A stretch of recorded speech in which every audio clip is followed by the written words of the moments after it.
A very good morning. You're watching World News and I'm your host, Klaudia Czerwińska. Donald Trump has begun his second term as U.S. president by signing a draft of executive orders on major policy issues. These include withdrawing the United States from the Paris Climate Agreement and World Health Organization, pardoning nearly all of the 1,500 people convicted for the January 6th riots, and declaring a state of emergency on the country's southern border. What is this one? Withdrawing from the World Health Organization, sir? Ooh, that's a big one. So we paid $500 million to World Health when I was here, and I terminated it. China with 1.4 billion people. We have 350 to pay. We have, nobody knows what we have because so many people came in illegally, but let's say we have 325. They had 1.4 billion. They were paying 39 million, we were paying 500 million. It seemed a little unfair to me. So that wasn't the reason, but I dropped out. They offered me to come back for 39 million. In theory, it should be less than that, but you know. And when Biden came back, they came back for 500 million. He knew that you could have come back for 39 million. They wanted us back so badly, so we'll see what happens. Trump has temporarily suspended all U.S. foreign assistance programs while they are reviewed and reversed several orders issued by Joe Biden on immigration. In total, the new president signed more than 20 executive orders. The directives also covered key campaign areas such as allowing oil drilling in the Arctic, labeling drug cartels as terrorist organizations, and returning asylum seekers to Mexico. We're thinking in terms of 25% on Mexico and Canada because they're allowing vast numbers of people. Canada's a very bad abuser also. Vast numbers of people to come in and fentanyl to come in. You know, European Union charges us, they have a VAT tax of 20%, but it's really much higher than that. And that's the equivalent, almost the equivalent of a tariff. And they're tough. They're very tough. They don't take our cars. They don't take our farm product. They don't take almost anything. And yet we take their cars, and we take their farm product. We take a lot from them. So, you know, we have like a $300 billion deficit with the European Union. So we'll straighten that out with either tariffs or they have to buy our oil. Trump has also signed off on an order that seeks to withhold U.S. citizenship from the children of undocumented immigrants born in the United States. Among other policy initiatives was a temporary reprieve for TikTok, which can operate for 75 days. He said on Sunday he had changed his mind about the social media app after it helped him win over young voters. And TikTok is largely young people. I guess I have a warm spot for TikTok that I didn't have originally. Essentially with TikTok, I have the right to either sell it or close it. And we'll make that determination. And we may have to get an approval from China, too. I'm not sure. But I'm sure they'll approve it. And if they don't approve it, it would be somewhat of a hostile act, I think. Donald Trump said Ukrainian President Volodymyr Zelenskyy wants to sit down with Russia at the negotiating table. Last evening, while signing executive orders, the new U.S. president said he doesn't know whether Vladimir Putin has similar intentions. Zelenskyy wants to make a deal. I don't know if Putin does. He might not. I don't know. He should make a deal. I think he's destroying Russia by not making a deal. I think Russia's going to be in big trouble. The former U.S. Assistant Secretary of State for European and Eurasian Affairs and former U.S. Ambassador to Poland, Daniel Fried, says Trump's team is becoming more realistic about the war in Ukraine. According to Fried, it's a good sign that Ukraine was not mentioned in the new president's inaugural address. He did support the Republicans voting to resume military assistance to Ukraine. And many people on his team are talking about a peace through strength solution for Ukraine. That is a ceasefire roughly along the lines of the current front lines, plus security for Ukraine. Now, that could be a pretty decent solution for Ukraine if we're serious about its security. So we will see what the Trump people want to do. But the fact that he didn't mention it in the inaugural might be a blessing, because had he mentioned it at all, he might have said things which would not advance European or Ukrainian security. So let's hope his team is working at this. Donald Trump's return to the White House spells uncertainty for most of America's allies in Europe. Let's take a look back at Polish-American relations during his first term in office. Donald Trump first visited Poland as the U.S. president half a year into his presidency, in July 2017. We're working with Poland in response to Russia's actions and destabilizing behavior.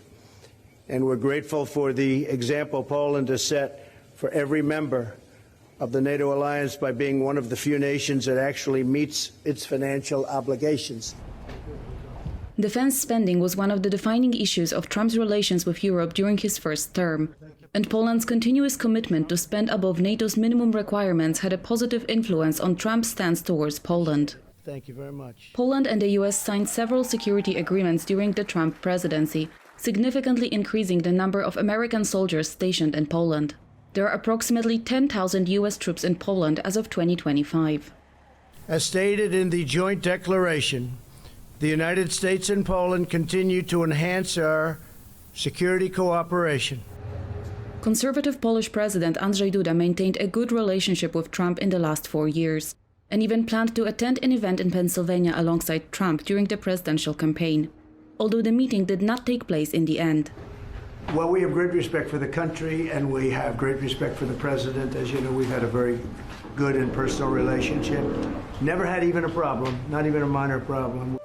Duda's second term in office will end in May, and the political affiliation of his successor will likely have an impact on the future Poland-US relations.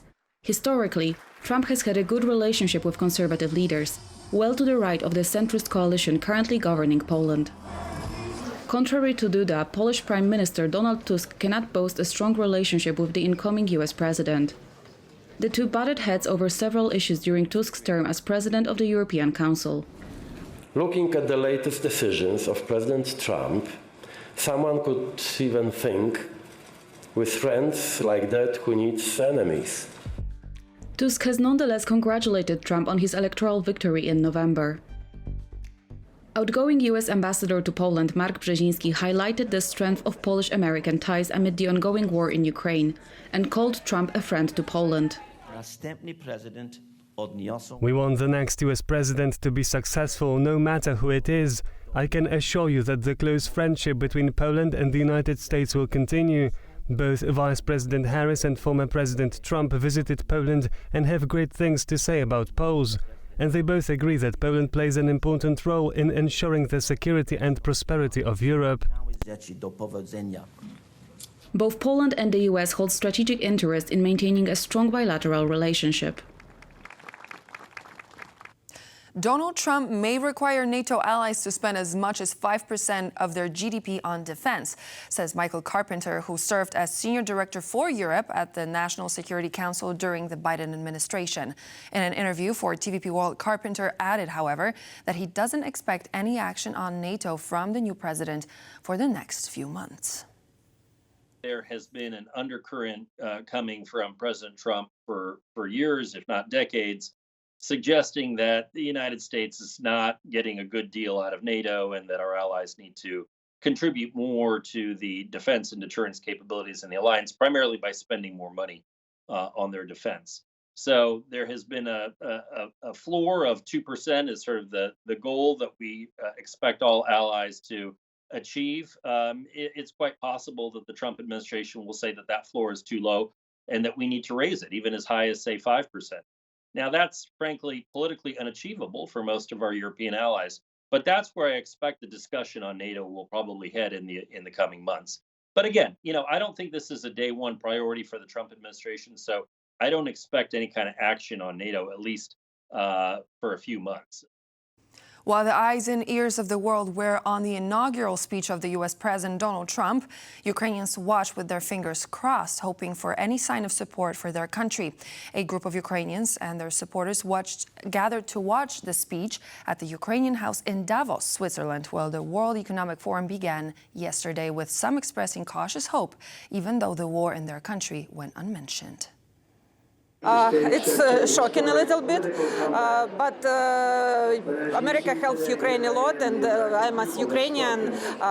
We support choice of American people, and we hope that Trump administration will help Ukraine to win this war. But of course, there are a lot of controversy during the speech, and let's see how it will be.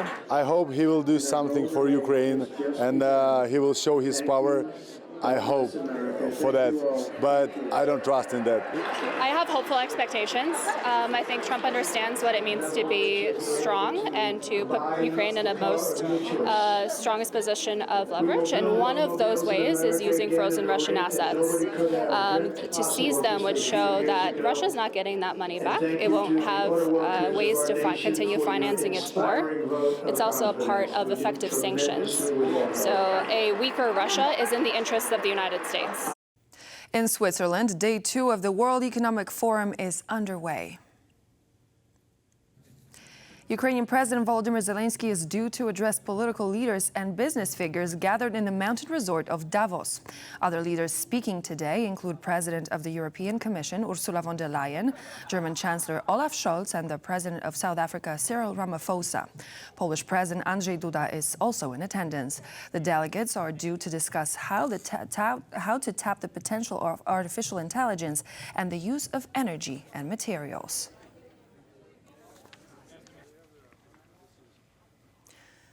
The German government has announced it will establish a center in Berlin to support Ukrainian refugees and encourage them to return home once it's safe to do so. The new center is part of a series called the Unity Hubs, which offer cultural programs as well as language and employment course in both Germany and Ukraine. The hubs will collaborate with German job centers and the country's federal employment agency to assist Ukrainian refugees in integrating into the labor market. The end of last year saw an increase in the employment of Ukrainian refugees in the country when compared to the beginning of the war. With Baltic security at the top of the European agenda, the Polish defense minister has visited Sweden to discuss cooperation between two of the largest countries bordering the sea. The main topics were Baltic cooperation and the purchase of each other's military equipment, including submarines. The visit of the Polish defense minister to Sweden is a meeting of two key players next to the sea that holds enormous strategic importance. The Baltic has trade routes. It holds critical infrastructure and is part of supply chains, especially for energy. All that needs to be secured. Together with Germany, Poland and Sweden are among the first countries to command the recently announced Baltic Sentry program, each for 4 years. The program was set up after incidents involving Russia's Shadow Fleet. The vessels were already involved in shipping sanctioned oil from Russia under flags of convenience. Recently, vessels have been suspected of acts of sabotage as well. Poland and Sweden, covering the north and south of the Baltic, both play vital roles in defending the sea against such actions. From Sweden's side, it's both assets from the Marine and from the Coast Guard, 3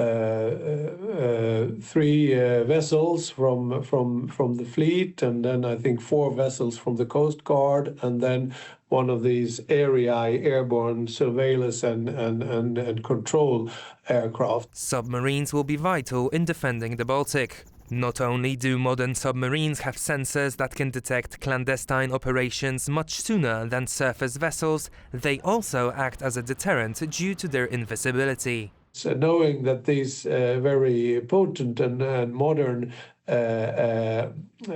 vessels are lying on the seabed, listening and being able to also, if it were that bad, to actually counterattack, means that the adversary are much less certain about what they can do and not to do. The world's most modern submarine. Sweden's Saab Kockum is one of the companies vying for a Polish tender for 2 to 4 new vessels. While the number of submarines isn't large, their very invisibility is meant to increase the security of the Baltic Sea.